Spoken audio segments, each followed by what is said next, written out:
ਤੇ ਮੇਰੇ ਦਿਲ ਨੂੰ ਸਕੂਨ नहीं सी आ रहा कि हाजी साहब उत्थे गए ने। मेरा दिल आ कि मैं भी एक बारी चक्कर ला के आवां उत्थों।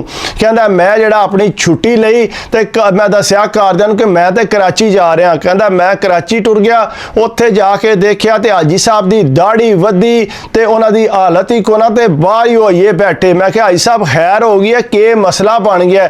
उन्हें आख्या इस तरह ये टेस्ट करा रहे हैं लेकिन कोई पता नहीं लग रहा कि के बीमारी है। उन्होंने एक बार पूरा पता लग लवे तो फिर तुहाडा इलाज शुरू करांगे। तकरीबन 5 लाख रुपया मैं ला बैठा लेकिन अजे तक बीमारी का कोई नहीं पता पिया लगता। कहता मैं क्या अच्छा तुसी घबराओ ना है भी मैं जड़ा ना कोई करना। कहता मेरा जो दोस्त है मैं उहदे नाल गल कीती कि यार इस तरह मसला इन्हां नूं बने है तो मेरे बड़े अच्छे दोस्त ने, तू किधरों वाकफियत कढ़ ताकि इन्हां दा काम होवे। कहता तू घबरा ना है भी मैं अपने अफसर नाल गल करना, बड़े चंगे ने, इंशाअल्लाह उम्मीद है कि वो साडे काम कर देणगे। कहता मैनूं नाल लैके ना अफसरां कोल उत्थे टुर गया। कहता सलाम दुआ कराई, उन्हें दस्सिया कि इस तरह जिहड़ा पंजाब चों आए ने ते इन्हां दा एक दोस्त इत्थे हस्पताल आए है ते वो प्रॉब्लम बनी है। कहते ने अच्छा, कहता मेरे को तारफ की, उन्हें तारफ करके ना तो उन्होंने पता नहीं के लगा, उन्हें मैनू कोल बिठा लिया। उन्हें आख्या तू घबरा ना है भी मैं सारा बंदोबस्त कर लाँगा। कहते मेरे बैठे हैं उन्होंने कॉल की अफसर ने,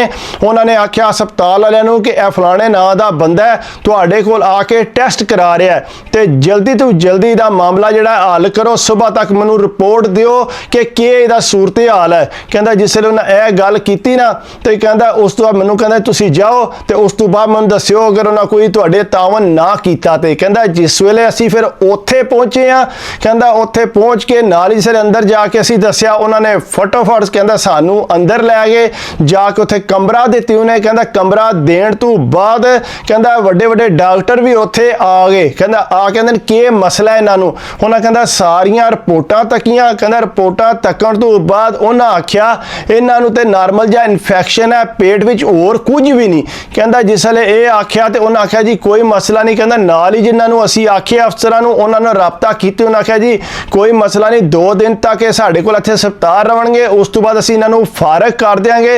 उस तो बाद जिहड़ा असीं कोई गोलियां शोलियां भी देंगे ने तो ये गोलियां खाणगे तो उम्मीद है कि जल्दी आराम आ जाएगा ने। कहता बहरहाल उन्हें सारी गलबात की। कहता 2 दिन जिहड़ा असीं हस्पताल रहे, उस तो बाद उन्हें डिस्चार्ज किया। हस्पतालों डिस्चार्ज होए हैं तो असीं सीधे उत्थे अफसरां कोल पहुंच गए। कहता जिसले उत्थे गए तो मैनू कलावा मार के मिले ने। कहता मैं तो हैरान हो गया कि एडे वड्डे अफसर जिहड़े ने मैनू कलावा मार के पे मिलते ने, मैनू आखदे ने कि चलो जिहड़ा गड्डी आ गई है तो चलिए साडे घर। कहता मैं हाजी साहब वालू तकन ला पिया, मेरा दोस्त जिहड़ा वो मेरे वालू तकन ला पिया कि गल हो गई है, ये जिहड़ा इन्हां नूं जिहड़ा अपने घर लैके चले ने।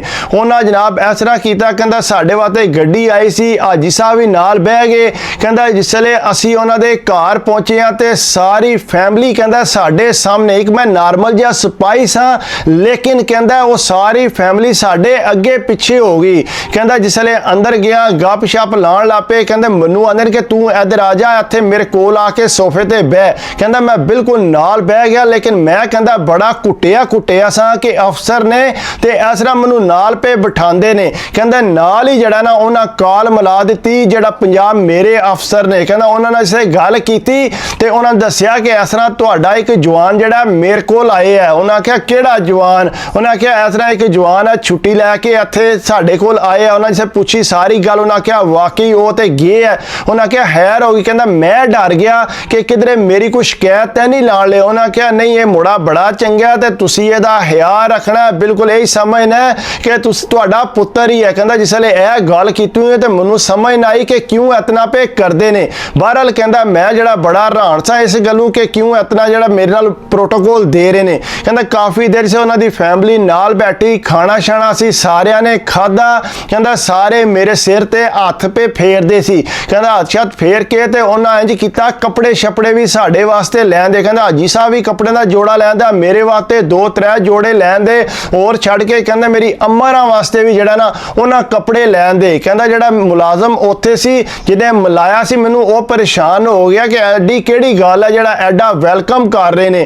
कहता उस तो बाद सारे बैठे सी ना, उन्हें आख्या तेनों पता है कि मैं तेनों क्यों इतना प्यार कर रहा? उन्हें आख्या नहीं मैनू नहीं पता, मैं तो आपू बड़ा परेशान हाँ कि एक अफसर हो के जड़ा मैनू इतनी इज्जत दे रहे। उन्हें आख्या कोई मसला नहीं, वैसे भी मैं किसी नाल कोई आकड़ नहीं रखता। ਰੱਖਦਾ। ਇਹ ਮੇਰਾ ਮੁਲਾਜ਼ਮ ਸਾਹਮਣੇ ਬੈਠਾ, ਇਹਨੂੰ ਪੁੱਛੋ ਮੈਂ ਕਦੇ ਕੁਝ ਆਖਿਆ?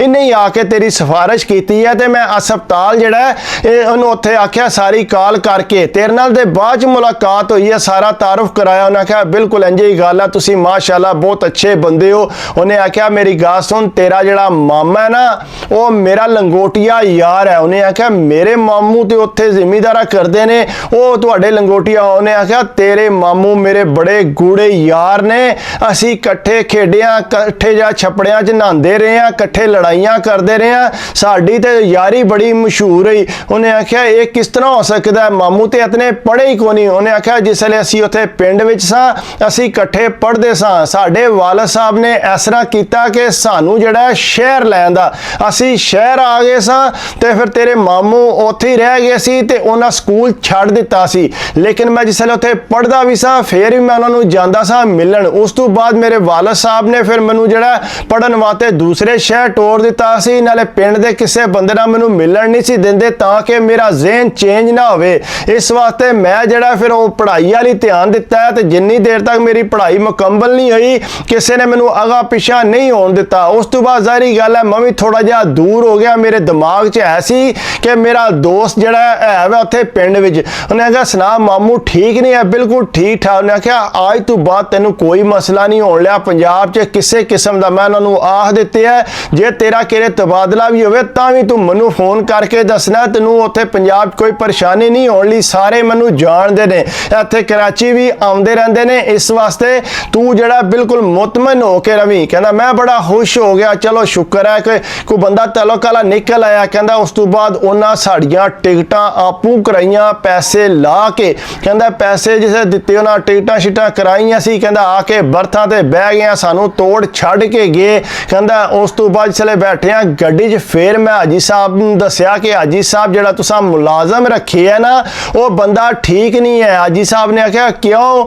ਉਹਨੇ ਆਖਿਆ ਇਸ ਵਾਸਤੇ ਕਿ ਉਹਨੂੰ ਮੈਂ ਚੋਰੀ ਕਰਦਿਆਂ ਫੜਿਆ ਤੇ ਨਾਲੇ ਉਹਨੇ ਮੰਨਿਆ ਕਿ 5-6 ਸਾਲ ਤੋਂ ਮੈਂ ਚੋਰੀ ਕਰਨਾ ਪਿਆ। ਹਾਜੀ ਸਾਹਿਬ ਪਰੇਸ਼ਾਨ ਹੋਣ। ਆਖਿਆ ਉਹਨੂੰ ਤਾਂ ਮੈਂ ਪੁੱਤਰਾਰ ਸਮਝਦਾ ਸਾਂ, ਘਰੋਂ ਟੋੜਦਾ ਸਾਂ, ਜਾ ਰੋਟੀ ਲੈ ਆ, ਕਦੇ ਨੂੰ ਕੱਪੜੇ ਲੈ ਦਿੰਦਾ, ਕੋਈ ਨਾ ਕੋਈ ਨੂੰ ਇੱਜ਼ਤ ਦਿੰਦਾ ਰਹਿੰਦਾ ਸਾਂ, ਲੇਕਿਨ ਚੋਰੀ ਕਰਦਾ। ਉਹਨੇ ਆਖਿਆ ਬਿਲਕੁਲ ਹਾਜੀ ਸਾਹਿਬ ਮੈਂ ਉਹਨੂੰ ਆਪੂ ਫੜਿਆ। ਉਹਨੇ ਆਖਿਆ ਤੇ ਫਿਰ ਦੁਕਾਨ ਹੀ ਦੇਣਾ ਬੰਦ ਕਰਨੇ। ਉਹਨੇ ਆਖਿਆ ਹਾਜੀ ਸਾਹਿਬ ਹੁਣ ਨਹੀਂ ਕਰਨ ਲੱਗਾ, ਜਿੰਨੀ ਦੇਰ ਤੁਸੀਂ ਵਾਪਸ ਨਹੀਂ ਜਾਂਦੇ ਤੁਸੀਂ ਪਰੇਸ਼ਾਨ ਨਾ ਹੋਵੋ। ਹੈ ਵੀ ਹੁਣ ਉਹਨੂੰ ਮੈਂ ਬੜਾ ਸਮਝਾਇਆ। ਹਾਜੀ ਸਾਹਿਬ ਕਹਿੰਦੇ ਨੇ ਯਾਰ ਤੂੰ ਤੇ ਮੇਰੇ ਵਾਸਤੇ ਫਰਿਸ਼ਤਾ ਬਣ ਕੇ ਆਇਆ, ਕਿਉਂਕਿ ਜਿਤਨੀ ਤੂੰ ਮੇਰੀ ਮਦਦ ਕੀਤੀ ਹੈ, ਮੇਰੇ ਆਪਣੇ ਰਿਸ਼ਤੇਦਾਰ ਮੌਜੂਦ ਨੇ ਕਰਾਚੀ ਵਿੱਚ, ਲੇਕਿਨ ਕਿਸੇ ਨੇ ਮੈਨੂੰ ਕੋਲ ਨਹੀਂ ਰੱਖਿਆ, ਕਿਸੇ ਨੇ ਮੈਨੂੰ ਇੱਜ਼ਤ ਨਹੀਂ ਦਿੱਤੀ, ਕੋਈ ਮੈਨੂੰ ਹਸਪਤਾਲ ਨਹੀਂ ਲੈ ਕੇ ਗਿਆ। ਮੈਂ ਉੱਥੇ ਹੋਟਲ 'ਚ ਕਮਰਾ ਲਿਆ ਸੀ, ਉੱਥੋਂ ਹੀ ਗੱਡੀ ਤੇ ਆਉਂਦਾ ਜਾਂਦਾ ਰਿਹਾ, ਲੇਕਿਨ ਕੋਈ ਮੇਰੇ ਨਾਲ ਨਹੀਂ ਗਿਆ। ਮੈਂ ਤੇ ਬੜਾ ਪਰੇਸ਼ਾਨ ਸਾਂ, ਅੱਕ ਕੇ ਮੈਂ ਸਾਰਿਆਂ ਨਾਲ ਰਾਬਤਾ ਹੀ ਖਤਮ ਕਰ ਦਿੱਤਾ। ਉਹਨਾਂ ਨੂੰ ਮੈਂ ਦੱਸਿਆ ਹੀ ਕੋਈ ਨਹੀਂ ਸੀ ਕਿ ਮੈਂ ਕਿੱਥੇ ਆ। ਲੇਕਿਨ ਯਾਰ ਤੂੰ ਫੇਰ ਵੀ ਇੱਥੇ ਪਹੁੰਚ ਆਏ, ਬੜੇ ਹੀ ਚੰਗਾ ਬੰਦੇ। ਉਹਨੇ ਆਖਿਆ ਹਾਜੀ ਸਾਹਿਬ ਕੀ ਹੋ ਗਿਆ ਜੇ? ਮੈਨੂੰ ਉਹ ਦਿਨ ਨਹੀਂ ਭੁੱਲਣ ਲੱਗਾ ਜਿਸ ਦਿਨ ਤੁਸੀਂ ਮੈਨੂੰ ਪਾਣੀ ਦਾ ਗਲਾਸ ਪਿਲਾਇਆ ਸੀ, ਉਹ ਮੈਂ ਅਜੇ ਤੱਕ ਯਾਦ ਰੱਖਿਆ ਕਿ ਇਤਨੇ ਅੱਛੇ ਬੰਦੇ ਨੇ। ਉਸ ਤੋਂ ਬਾਅਦ ਤੁਸੀਂ ਮੈਨੂੰ ਘਰੋਂ ਰੋਟੀ ਲਿਆਉਂਦੇ ਰਹੇ ਹੋ, ਮੈਨੂੰ ਖਵਾਲਦੇ ਰਹੇ ਹੋ, ਹੋਰ ਛੱਡ ਕੇ ਮੈਂ ਨਾਲ ਵੀ ਲੈ ਕੇ ਜਾਂਦਾ ਰਿਹਾ ਰੋਟੀ। ਹਾਜੀ ਸਾਹਿਬ ਤੁਸੀਂ ਮੇਰੇ ਭਰਾਵਾਂ ਆਰੋ, ਮੈਂ ਤੁਹਾਡੀ ਬੜੀ ਇੱਜ਼ਤ ਕਰਨਾ। ਕਹਿੰਦਾ ਸਾਡੀ ਆਪਸ 'ਚ ਇਤਨੀ ਗੂੜੀ ਯਾਰੀ ਹੋ ਗਈ ਸੀ ਕਿ ਹਾਜੀ ਸਾਹਿਬ ਤੇ ਮੈਂ ਸਮਝੋ ਕਿ ਸੱਕੇ ਭਰਾਵਾਂ ਤੋਂ ਵੀ ਅੱਗੇ ਹੋ ਗਏ ਸਾਂ, ਇਤਨਾ ਸਾਡਾ ਆਪਸ 'ਚ ਪਿਆਰ ਹੋ ਗਿਆ ਸੀ। ਪੁਲਿਸ ਵਾਲਾ ਜਿਹੜਾ ਇਤਨਾ ਚੰਗਾ ਸੀ ਕਿ ਉਹਨੇ ਜਿਹੜਾ ਹਾਜੀ ਸਾਹਿਬ ਨਾਲ ਯਾਰੀ ਨਿਭਾ ਕੇ ਦੱਸ ਦਿੱਤੀ। ਇਸ ਤਰ੍ਹਾਂ ਵੀ ਹੁੰਦਾ, ਇਹ ਨਹੀਂ ਕਿ ਕੋਈ ਮਾੜੇ ਹੁੰਦੇ ਨੇ ਕੋਈ ਅੱਛੇ ਹੁੰਦੇ ਨੇ, ਹਰ ਕਿਸਮ ਦੇ ਬੰਦੇ ਹੁੰਦੇ ਨੇ। ਬਾਕੀ ਕੋਸ਼ਿਸ਼ ਕਰਿਆ ਕਰੋ ਮੇਰੀ ਵੀਡੀਓ ਅੱਛੀ ਲੱਗੇ ਤੇ ਲਾਈਕ ਕਰਿਆ ਕਰੋ, ਕਮੈਂਟਸ ਕਰਿਆ ਕਰੋ, ਸਬਸਕ੍ਰਾਈਬ ਕਰ ਦਿਓ ਤੇ ਦਿਲ ਖੁਸ਼ ਹੁੰਦਾ। ਬਾਕੀ ਆਪਣੀ ਸਿਹਤ ਦਾ ਖਿਆਲ ਰੱਖਿਆ ਕਰੋ।